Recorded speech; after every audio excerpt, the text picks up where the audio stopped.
Hi all. Hope you had a blessed day today. Today we're continuing our countdown to the top 100 Christian films of all time. And at number 98 today is I Still Believe, released in 2020.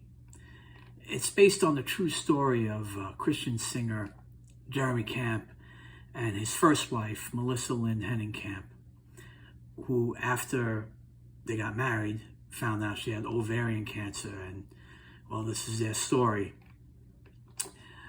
It stars KJ Apa as Jeremy Camp, Britt Robinson as Melissa, and also Shania Twain and Gary Sinise as Jeremy's parents. This is a really true love story.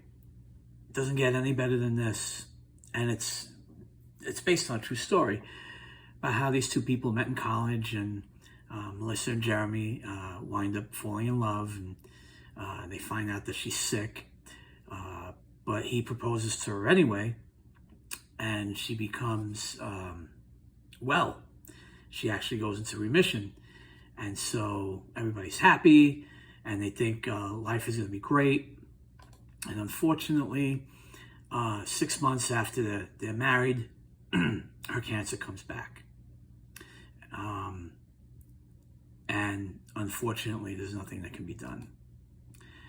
What I liked about this movie was not only the love story at the center of the film, but Jeremy's dynamic between his dad and his mom, and the fact that this film was basically about family, and not just your own family here on earth, but your family that included God too. Jeremy, yes, there was a point in time, especially after Melissa passed away, that he became angry with God, and he abandoned his career for a while, and he lost his faith. But after finding a note in his guitar left for him by Melissa,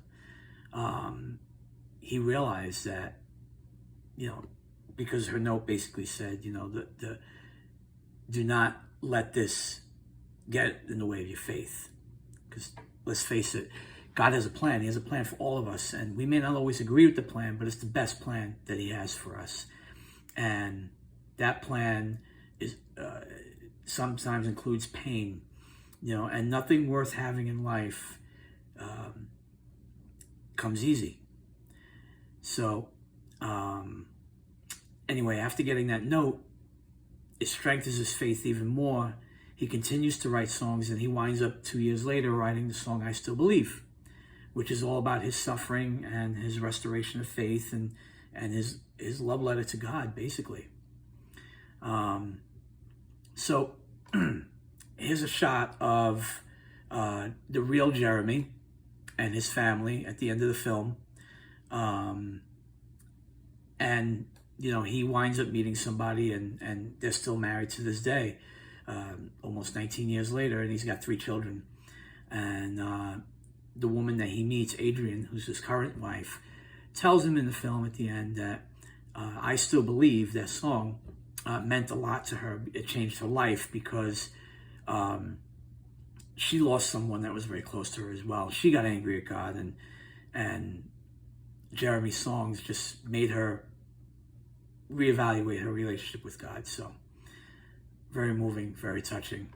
And of course then, it got relatively good reviews, although some critics found the story itself to be unbelievable.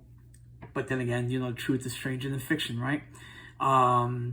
It did well in the theaters, and I recommend this to anybody who, especially if your faith is if you're stuck in a season right now and your faith is wavering, this is the perfect movie to watch, because I can't think of a more viable way to get you to reaffirm your faith in God and your trust that he's going to create something beautiful out of your pain, out of your misery, out of the evil that's probably surrounding you in your life. He's going to create something beautiful. So if you haven't seen I Still Believe, it's a great watch. Thank you for listening, and God bless you all.